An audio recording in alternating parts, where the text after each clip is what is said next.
Hi VC, Dave back with you. Back to the vinyl, or at least mostly vinyl. Um, this is going to be a short one because I don't have a whole lot of stuff here to show, but everything I'm going to show here is from a local record store, local independent record store, which is sadly closing down. So they're having a sale. Not all of the stuff I bought here was covered by the sale. They have reductions on certain items, but I suppose I'll start off with about 2 weeks ago. They announced 25% off on RSD items. I was a bit late. I didn't know about this until I actually walked in there, but did find one item which was released on Record Store Day, so I got 25% off the price on this. This is Steve Reich, and this is the London Symphony Orchestra LSO Live, and this is a couple of works by Steve Reich, sextet, clapping music, and music for pieces of wood. Now, I have couple of versions of clapping music on various CDs that I have. Sextet and music for pieces of wood, didn't previously have them on any format. This is quite a short album, or quite a short recording. In total it just runs to about 43 minutes. It's a I think it's 1,000 copies. Yeah, I think it's 1,000 copies. It's not numbered though, but and it sounds pretty decent. It's on 180 gram vinyl. Yeah, so these are very minimal pieces. Some of his early clapping is probably one of his better known early minimal pieces, but the other two, music for pieces of wood, I certainly wasn't that familiar with it, but yeah. So most Steve Reich, I don't have a lot of Steve Reich actually. Well, he's hard enough to come across, but this is only the second kind of vinyl piece by him that I have, so I was quite pleased to pick that up. I had seen it in there, but I bit when you know the reduction was offered. Now on the same day I bought that, from their second-hand, I was going through their second-hand stuff. Now the second-hand stuff wasn't covered by the sale, so I got this for whatever they were looking for. I think I got this for about 20. But a long-term want-list item, and that is Soft Machine 4. Or fourth, and as the title indicates, yes, this is their fourth studio album, which came out in 1971 as the last one to feature Robert Wyatt there on drums, and more of Robert Wyatt later. So this is an original UK pressing on CBS. Absolutely splendid condition. Yeah, it did cost me a bit. Cost me 20 euros. But yeah, it was one that I was long on my want list, and it is a really nice copy as well. It is in absolutely superb condition. So this is yeah. So it's entirely instrumental, by the way, as well. I possibly think it might have been their first entirely instrumental album, because on third there's some vocals on third, and yeah. So Soft Machine 4, superb. It's very much a jazz album. I wouldn't even, I wouldn't really refer to it as progressive rock. It is very much a jazz, in that inimitable Canterbury style. But oh yeah, now this is something which wasn't covered by the sale, because I got this maybe a few days later, because this was something that I was going to pick up anyway, but it wasn't covered by the sale, but it didn't cost that much anyway. This is a 10-inch hyperdub by an artist who goes under the name of Burial. Burial, I think his real name is something Bevan, William Bevan, I'm not 100% sure. UK electronic artist, active around about the last 10 years or so. I previously haven't had anything by him on physical format, but I have a lot of his stuff on download. Yes, I don't really download stuff anymore, but when I started downloading stuff at first, I downloaded pretty much all his stuff, all his albums. So this is a 10-inch thing. This is a 10-inch EP, which came out just fairly recently. I don't think it's quite as good as his earlier stuff. Very, very minimal.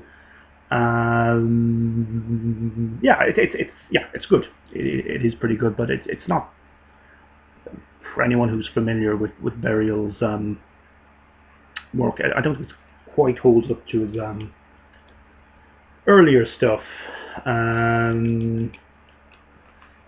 Oh yeah, what label is it on? Yeah, it's on. Sorry, Hyperdub is the name of the.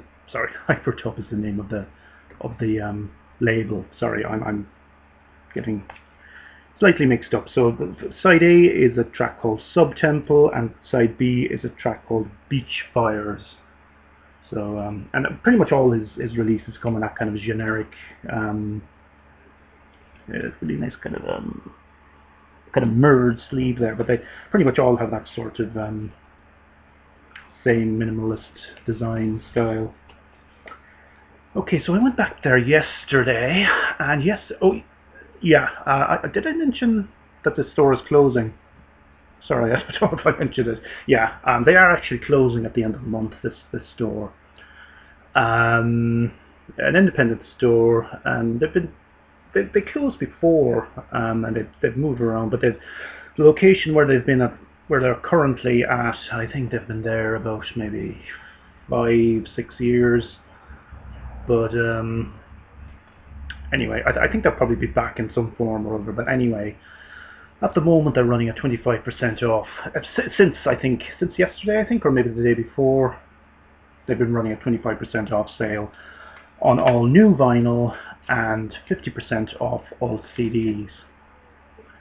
So yesterday I grabbed a few things. First off, this was a long-term want list item, and that is Dead Can Dance, and this is their third album. I believe this is their third album, Within the Realm of a Dying Sun, on 4 AD. This originally came out in 1987, and this is a reissue from last year. Now there had been some complaints online that this particular pressing, that there were problems with it. Some people said that the sound isn't great. I'd say this sounds absolutely fine to me. Maybe the subsequent pressings have, maybe they sorted out whatever. But maybe it's just some, I don't know. But it plays fine. It sounds absolutely fine to me. So this is an absolutely superb album. This is one of their best. Lisa Gerard and Brendan Perry, a duo originally from Melbourne in Australia. Yeah, this is an absolutely superb, one of the best albums of the 80s, I think. It's kind of ostensibly kind of gothic rock, but well, not gothic rock, but maybe kind of ethereal. Yeah, they've drawn along a lot of influences, but yeah, they did initially come from that kind of gothic rock thing, and their debut self-titled album is pretty much kind of goth, but this moves away, or their subsequent releases moved away from that, and kind of covered a lot of influences, so yeah, what can I say? Absolutely superb album, and have been looking to add it to my collection for a while. Okay, the other vinyl item I picked up yesterday is this. Robert Wyatt. Ruth is Stranger Than Richard. Originally came out in 1975. This is a reissue from 2008 actually, so this came out nearly 9 years ago. This is on Domino, and yeah, there's quite a list of collaborators on this. Eno is in there somewhere as oh yeah, Hugh Hopper as well, his old Soft Machine bandmate, and Phil Manzanera. I don't have a lot of Robert Wyatt's solo stuff, solo output. There's quite a few of his albums that I don't have. Rock Bottom is one that I don't have as well. That's the one that came out prior to this. I've did this once. I think it's one that I probably need to have a few more listens to kind of really get the feel of it. I think a lot of these kind of comic songs,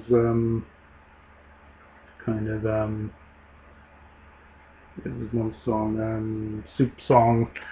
Yeah, it's songs that are kind of a sense of the ridiculous, lyrics wise and so on. But yeah, so that's yeah. So I got again, I got 25% off the two of these yesterday as part of this record store's closing down sale.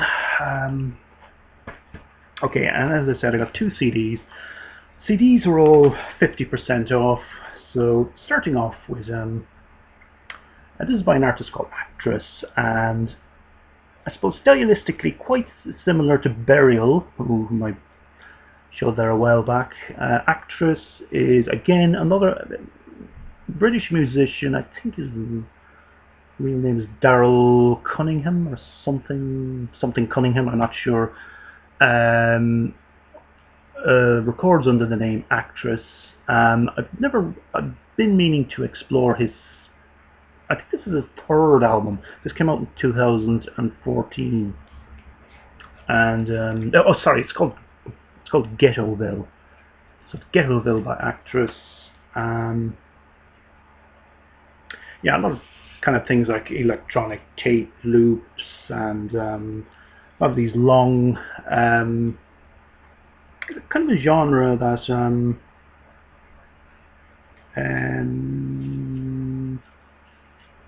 how can I describe it? Slight kind of elements of industrial music in there. There's elements of little slight shades of Boards of Canada maybe as well, but quite dark in a way. He has a new album out as well, which I was kind of tempted to grab there as well, but as I said, I haven't really fully kind of explored his work in a huge way, so I may go back and grab that one as well if it's still there.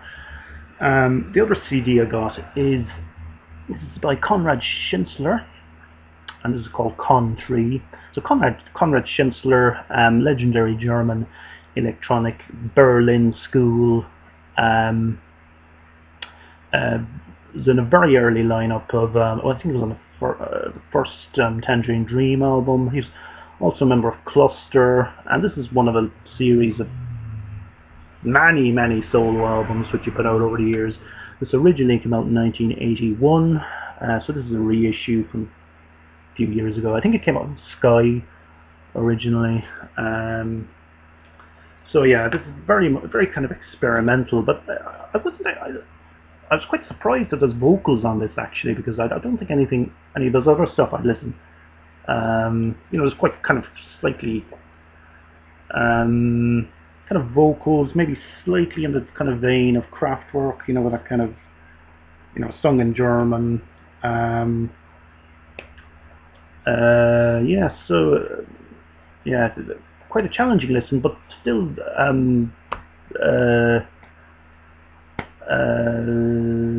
yeah, very, very into, you know, if you're a fan of any, you know, anyone who's into kind of, you know, electronic kind of krautrock or Berlin school, certainly should, you know, something by Conrad Schnitzler in your collection. And he quite a long, at least many albums. I think he died about 5 years ago, I think. Okay, now the last item, and now this wasn't covered by the sale. This I paid full price for this, but it was something that I was looking for. This is by an Irish musician called Aine O Dwyer, and she's actually from Ben Costello's neck of the woods in Limerick. This is called Gig in Shine. Gig in Shine. I'm not sure what that means, but this is an album kind of vaguely related to the Aztec calendar or something like that. Aztec or Inca. Kind of, yeah. It was recorded in a church in Limerick, and this is a limited release of 150 copies, and I have number 141. Now I haven't actually had a chance to play this yet, but anyone who's familiar with Aine O Dwyer, she brought out an album a couple of years ago called Music for Church Cleaners. I still don't have that album. That's what I'm looking for, but it's got a very limited release anyway. So, yeah, quite a big fan of her stuff, and it's kind of yeah, very kind of experimental, interesting, kind of, I don't know, modern classical meets maybe, yeah, hard to categorize, but anyway. Yeah, that's it. I have other stuff to show as well, but I just wanted to show that because that all came from the same store, which is due to close soon, so I thought I'd just tie all that stuff in together. So I will have another update soon because of a lot of other stuff to show as well. So anyway, so thanks very much for watching, everybody, and have a great weekend.